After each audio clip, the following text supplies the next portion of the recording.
అమెరికాలో ట్రంప్కి షాక్ ఇచ్చింది అక్కడి యుఎస్ ట్రేడ్ కోర్ట్.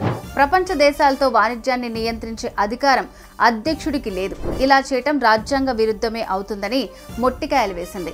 దాంతో ట్రంప్ సర్కార్ ప్రపంచ దేశాలపై విధించిన ఎమర్జెన్సీ పవర్ టారిఫ్లను నిలిపివేసి కొత్త టారిఫ్లు విధిస్తారా చూడాలి మరి. కోర్టు తీర్పుతో స్టాక్ మార్కెట్లో కదలికలు మొదలయ్యాయి. గోల్డ్ ధరలు కొంచెం తగ్గాయి. అయితే ఆలస్యం చేయకుండా తాకట్లో ఉన్న బంగారాన్ని వెంటనే విడిపించుకుని అమ్మేసుకోండి.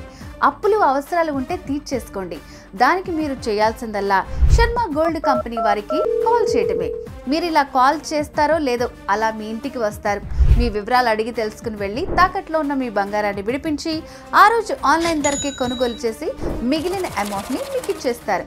మీ అత్యవసర పరిస్థితుల నుండి బయటపడేస్తారు. సో మీ తాకట్టు బంగారాన్ని విడిపించుకోవడానికి శర్మ గోల్డ్ కంపెనీ వారి నంబర్కి కాల్ చేయండి. శర్మ గోల్డ్ కంపెనీ మీ తాకట్టు బంగారానికి నిజమైన బయ్యర్.